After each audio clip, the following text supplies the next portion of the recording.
Hey catalyst army, welcome back to channel. आज हम start करने वाले हैं क्लास 10 साइंस का सबसे बेसिक और सबसे ज़्यादा scoring chapter, chemical reaction and equation. पूरी विजुअल जर्नी पे जाने वाले हैं। ऑब्जर्वेशन से लेकर बड़े बड़े इक्वेशन को बैलेंस करना, सब कुछ इसी एक लेक्चर में सीखेंगे। तो चलिए स्टार्ट करते हैं। आज के सेशन के बाद आप इन सारे टॉपिक में मास्टर बन जाओगे। मैं गारंटी ले सकता हूँ कि इस एक वीडियो के बाद आपको कोई वीडियो देखने की जरूरत नहीं है। तो आप चाहे फिर वो केमिकल रिएक्शन के साइन को आइडेंटिफाई करना हो, वर्ड और केमिकल इक्वेशन को लिखना हो, law of conservation of mass के इक्वेशन को बैलेंस करना हो, टाइप ऑफ रिएक्शन आइडेंटिफाई करना हो, ऑक्सीडेशन, रिडक्शन और कोरिजन का पूरा कॉन्सेप्ट समझाना हो, सो नोटबुक और पेन निकाल लो। Let get started. बॉस, सबसे पहले ये बताओ केमिकल रिएक्शन होता क्या है। एक ऐसा प्रोसेस जहाँ पुरानी सब्सटेंस अपनी पहचान खोकर बिल्कुल न्यू सब्सटेंस बन जाती है। जो चीज़ शुरू में मिली थी उन्हें तुम बोलते हो रिएक्टेंट। जो नया माल बनकर आया है उसे तुम बोलते हो प्रोडक्ट। सबसे बड़ी बात, प्रोडक्ट की प्रॉपर्टी रिएक्टेंट से बिल्कुल अलग होती है। अब अब तुम कहोगे, सर हमने तो कभी केमिकल रिएक्शन देखा ही नहीं। अरे भाई, रोज देखते हो।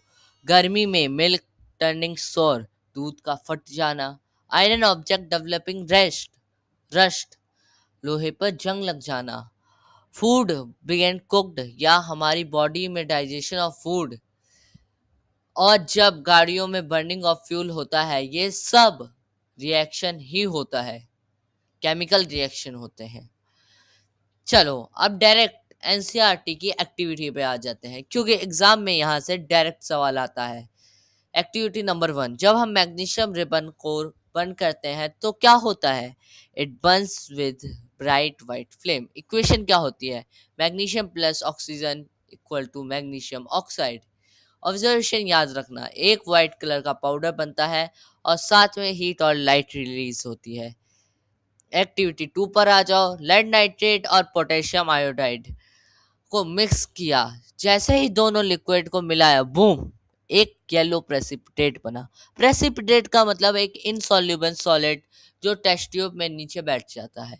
रिएक्शन क्या बनी। Lead nitrate potassium iodide gives lead iodide जो येलो सॉलिड होता है, प्लस पोटेशियम नाइट्रेट। एक्टिविटी 3, एक कोनिकल फ्लास्क में जिंक ग्रेन्यूल्स लो और ऊपर से डिल्यूट हाइड्रोक्लोरिक एसिड डाल दो। क्या होगा।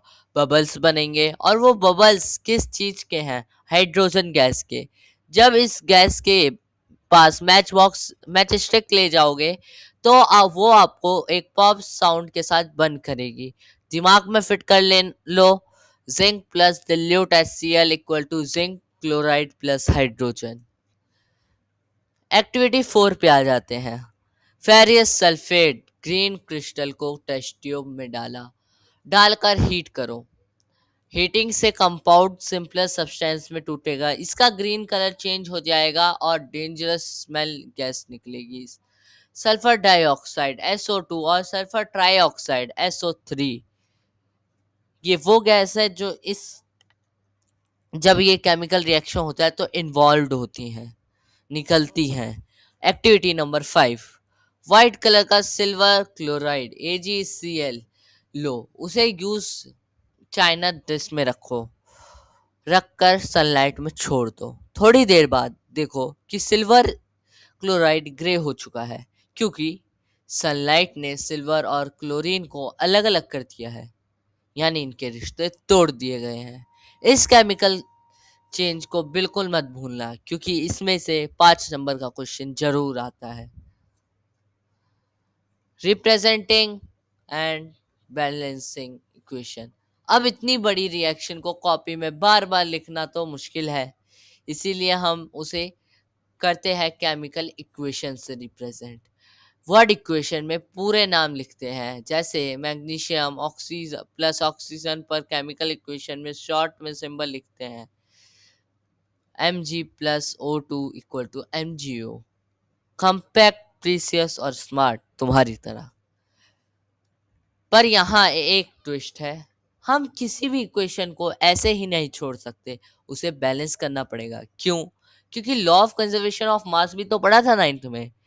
उस वो कहता है कि एटम को ना ही क्रिएट किया जा सकता है ना ही डिस्ट्रॉय किया जा सकता है। मतलब जितने एटम लेफ्ट साइड रिएक्टेंट पर हैं, उतने ही एटम राइट साइड प्रोडक्ट में होने चाहिए। इसीलिए हम इसे हमेशा बैलेंस करते हैं।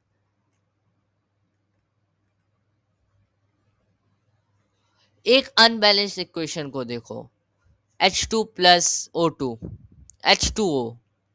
यहाँ लेफ्ट में दो ऑक्सीजन है पर राइट में सिर्फ एक। ना इंसाफी है ना? ये देखो। अब हम राइट साइड में अब हम राइट साइड में ऑक्सीजन को बैलेंस करने के लिए H2 के आगे, पूरे H2 के आगे 2 लगाएंगे। इक्वेशन बनी H2 plus O2, reactant side में 2H2O। अब ऑक्सीजन तो बैलेंस हो गया पर हाइड्रोजन में 4 हो गए। हाइड्रोजन को बैलेंस ले, करने के लिए लेफ्ट में H2 के आगे 2 लगा दो। फाइनल बैलेंस इक्वेशन ये बनेगी 2H2 plus O2 gives 2H2O। हमेशा याद रखना, फॉर्मूले के अंदर के नंबर सबस्क्रिप्ट को टच नहीं करना है। जो भी चेंज होगा सिर्फ कोफिशिएंट आगे वाला नंबर में होगा।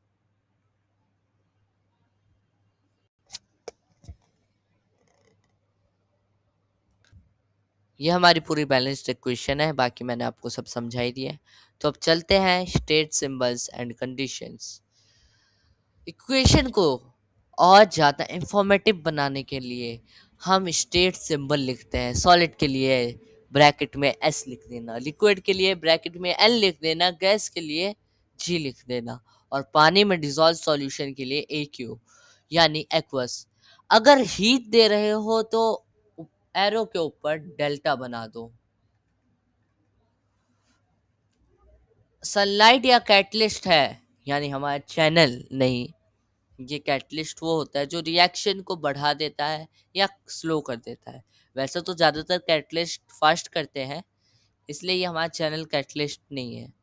ये कैटलिस्ट केमिस्ट्री वाला है, तो उसे भी एरो के ऊपर या नीचे मेंशन करो। और ये अगर आप करोगे तो जैसे अगर 2 मार्क्स का क्वेश्चन है, आपने इक्वेशन थोड़ी बहुत अगर मिस भी कर दी और ये पूरी इंफॉर्मेशन लिखी है, तो टीचर मार्क्स दे देंगे।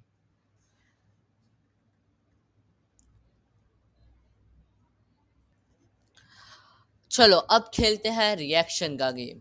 टोटल 5 रिएक्शन की मेन जो 5 मेन रिएक्शन हमें पढ़नी है, एक एक करके सबका पोस्टमार्टम करेंगे। पहले इनका नाम तो पूछ लें।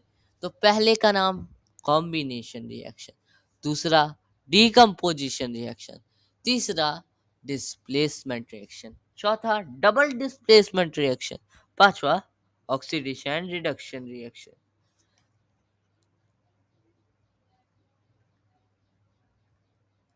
कॉम्बिनेशन रिएक्शन सिंपल फंडा है, जब दो या दो से ज्यादा रिएक्टेंट मिलकर सिर्फ एक सिंगल प्रोडक्ट बनाए। पैटर्न क्या है? A plus B equal to A B. जैसे क्विक लाइम CaO में पानी मिलाया तो बना स्लेक्ड लाइम CaOH हॉल्टॉइस। इस रिएक्शन में बहुत सारी हीट निकलती है, इसलिए ये एक्सोथर्मिक रिएक्शन है। अब आ जाते हैं हमारे डीकम्पोजिशन रिएक्शन पे।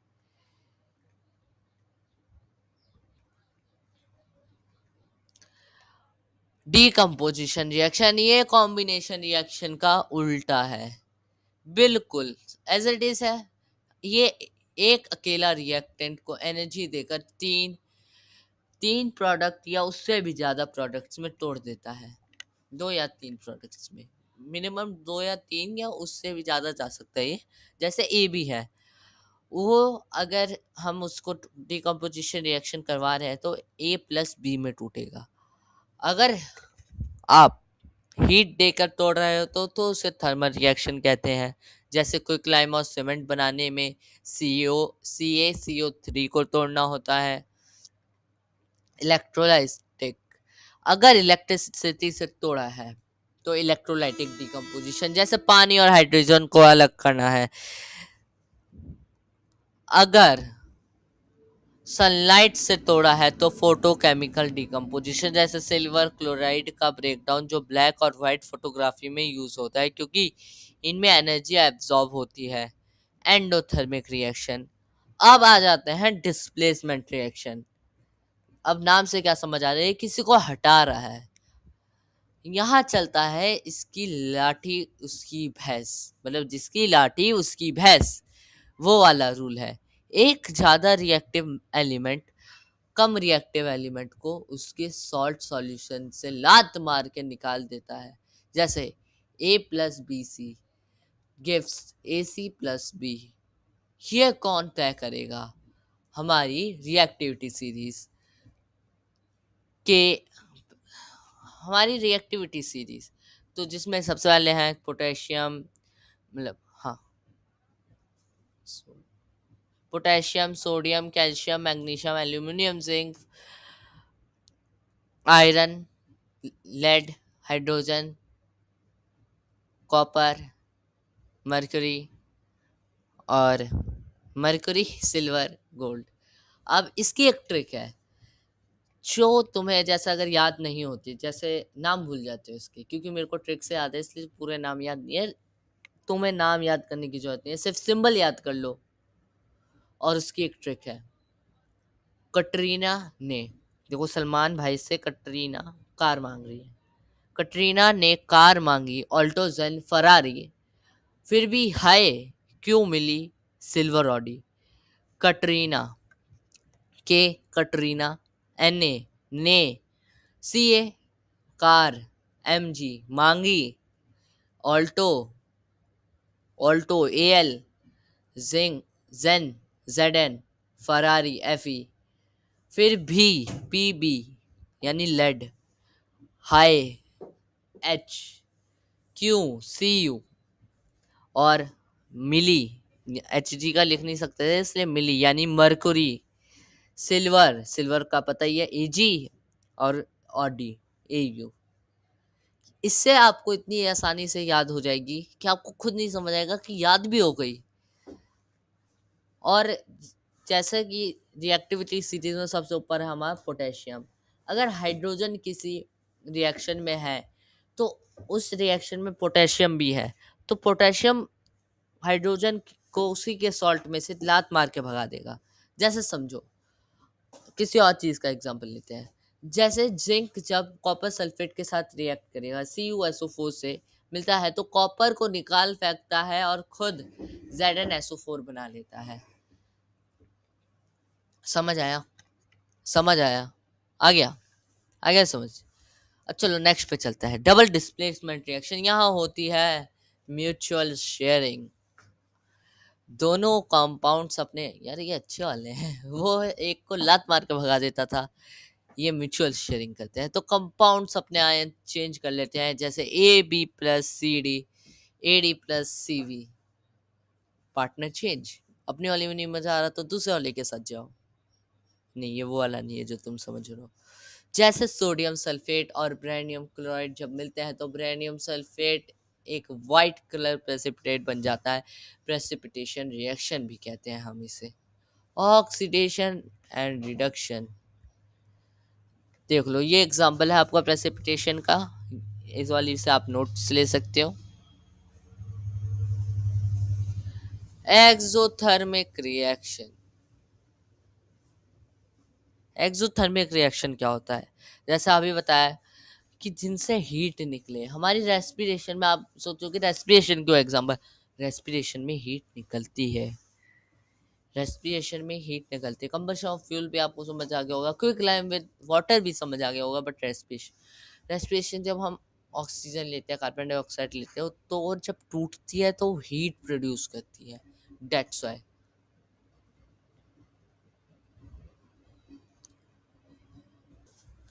एंडोथर्मिक रिएक्शन, जिसको अगर हम हीट देते हैं तो ही रिएक्शन होता है, बिना हीट के रिएक्शन ही नहीं होगा। जैसे एक सिंपल सा देखते हैं, आपने आइस ली, अगर आप आइस को हीट नहीं दोगे तो भी तो हो रहा है, यानी वो हीट निकाल रहा है अपने अंदर से, जो हीट उसके अंदर है वो निकाल रहा है तो वो पिघल रहा है। बट एक कच्चा फूड है, ठीक है, आपकी मम्मी लेके आई कच्चा फूड है, आप जब तक उसे हीट नहीं दोगे, उसे गैस पे नहीं रखोगे, पकाओगे नहीं, तो पकेगा कैसे? ये एंडोथर्मिक रिएक्शन है। और भी रिएक्शंस होते हैं, जैसे एंडोथर्मिक में हमारा थर्मल डिकम्पोजिशन हो जाता है, फोटोसिंथेसिस आ जाता है, dissolve some water in salt in water हो जाता है। इनके अंदर हमें हीट देनी पड़ती है, जब भी रिएक्शन होता है, विदाउट हीट रिएक्शन नहीं होता है। क्लियर? नेक्स्ट उस पे चलते हैं, ऑक्सीडेशन। ऑक्सीडेशन से क्या समझ आ रहा है? ऑक्सीजन का कुछ काम होगा। हाँ, बिल्कुल सही। अगर कोई सब्सटेंस ऑक्सीजन गेन करे या हाइड्रोजन यूज करे तो उसे ऑक्सीडेशन कहते हैं। और अगर कोई सब्सटेंस ऑक्सीजन लूज करे या हाइड्रोजन गेन करे तो उसे रिडक्शन कहते हैं। और जब दोनों एक ही रिएक्शन में एक साथ हों तो जब ये दोनों एक ही रिएक्शन में एक साथ हो रहे हों तो उसे रेडॉक्स रिएक्शन बोलते हैं। बहुत सही चीजें हो गई ना। अभी नेक्स्ट स्लाइड में सब समझ आ जाएगा, क्योंकि ऑक्सीडाइजिंग एजेंट और रिडक्सिंग एजेंट ही पूछता है एग्जाम में ज़्यादा। ये जो हमने पढ़ा रिडॉक्स रिएक्शन ये सब, वो बस पूछ लेगा कि रिडॉक्स में होता क्या है, तो सिंपल लिख देना कि जब ऑक्सीजन और हाइड्रोजन, मतलब ऑक्सीडेशन और रिडक्शन जब एक ही इक्वेशन में हो रहे होते हैं, एक ही रिएक्शन में हो रहे होते हैं, तो हम उसे रिडॉक्स रिएक्शन बोलते हैं।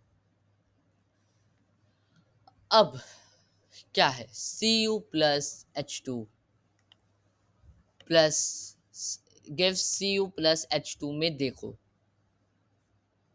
CuO से ऑक्सीजन निकला तो इसका हुआ रिडक्शन, H2 से ऑक्सीजन गेन किया, H2 ने ऑक्सीजन गेन किया तो इसका हुआ ऑक्सीडेशन। जो खुद रिड्यूस होता है वो होता है ऑक्सीडाइजिंग एजेंट, और जो खुद ऑक्सीडाइज होता है वो होता है रिड्यूसिंग एजेंट। अब बात कर लेते हैं रियल लाइफ में ऑक्सीडेशन के दो बड़े नुकसान की। पहला है कोरिजन, जब मेटल आसपास के मॉइस्चर ऑक्सीजन से रिएक्ट करके धीरे धीरे खराब होने लगता है, लोहे पे जंग लगने लगता है, रस्टिंग होने लगती है। इसका सबसे बड़ा एग्जांपल है इससे बचने के लिए पेंटिंग, ऑयलिंग, ग्रीसिंग, ग्रेवलाइजेशन, जिंक की लेयर चढ़ाना या फिर अलॉय बना लो। ये आप नहीं कर सकते, बट हाँ, प्रोफेशनल्स जो होते हैं जिनके पास मेटल होता है वो ख़राब होने लगता है तो वो यही चीज़ अपनाते हैं। चलो नेक्स्ट पे चल लेते हैं।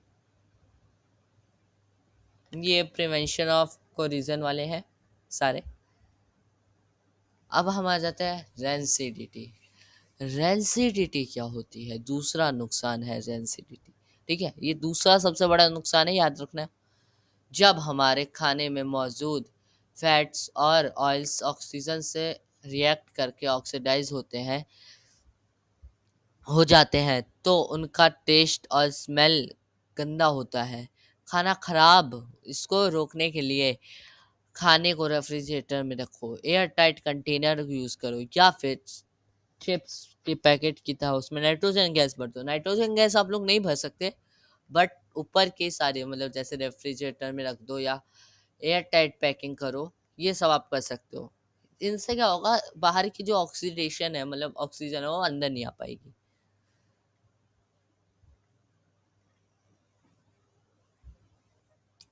इस स्लाइड को थोड़ा ध्यान से पढ़ लेना, क्योंकि आगे मैं क्वेश्चन पूछने वाला हूँ। ठीक है, आगे क्वेश्चन होने वाले हैं, तो देख लो। Writing a balance equation, write a correct formula.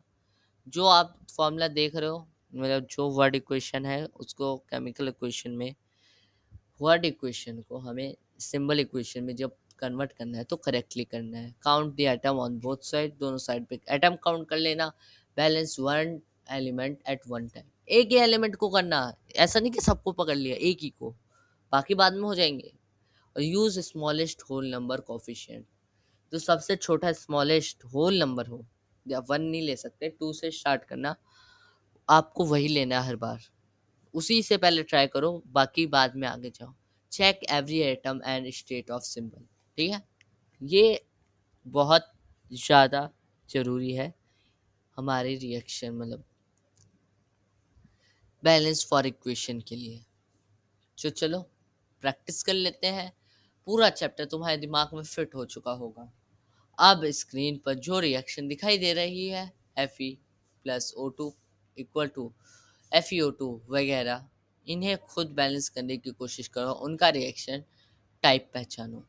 ये होमवर्क है, ठीक है। अपने आंसर को सही कॉफिशिएंट से चेक कर लेना, अगर सारे सही हैं तो कमेंट सेक्शन में आग लगा देना। देख लो ये आंसर्स हैं। अब 42 पे भी यही है। अब इसे करो, रिएक्शन चेक करनी है। इस वाले में, ऊपर वाले में आपको क्या करना था, बैलेंस करना था। इसमें रिएक्शन चेक करनी है, बैलेंस हो रखा है नहीं, बैलेंस भी कर लेना। देखना, खुद आइडेंटिफाई करो। हो गया, हो गया। अब पॉज करके कर लेना, चीटिंग नहीं, बिल्कुल चीटिंग नहीं। ये देखो हो गया था। जिस जिसने इसका पूरा सही आंसर दिया, वापस से आग लगा दो। चैप्टर थोड़ा रिकैप कर लेते हैं। यहाँ यह रही आपकी होमवर्क। इस 5 क्वेश्चन के आंसर।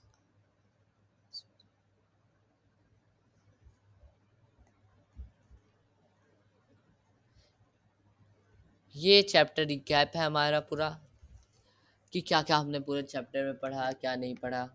जैसे chemical reaction from new substance, equation represent reaction symbolic equation must be balanced, reaction have recognized pattern, oxidation and reduction occurs together, corrosion and unwanted oxidation, corrosion and density are unwanted oxidation, exam ready checklist. ये सब आपको exam में जब पहुंचोगे तो ये paper में आपको check करना है, इसके बिना मत रह लेना, इसको चेक करना ही करना है। फॉर्मूले करेक्ट होने चाहिए, कोफिशिएंट सही, small whole whole whole smallest whole number करना कोफिशिएंट पहले स्टार्ट। एटम को बैलेंस ऑन बोथ साइड में चेक कर लेना, रिएक्शन टाइप जस्टिफाई कर लेना, कंडीशन और state of metal symbol include कर लेना जब जरूरत हो तो। ऐसे नहीं, मतलब जब जरूरत हो जब। क्विज का टाइम आ चुका है, तो ये है आपके होमवर्क क्विज। ये 5 क्वेश्चन अपनी नोटबुक में लिख लो। प्रेसिपिटेट क्या होता है, सबस्क्रिप्ट क्यों नहीं बदल सकती, रेडॉक्स का एक एग्जाम्पल दो, कोरिजन रोकने के 2 तरीके, और एनसीडीटी का क्या रीज़न होता है। ये वो क्वेश्चन है जो आपके बोर्ड एग्ज़ाम में या प्री बोर्ड एग्ज़ाम में ज़रूर आ सकते हैं, तो इसको ध्यान से देख लो, ठीक है।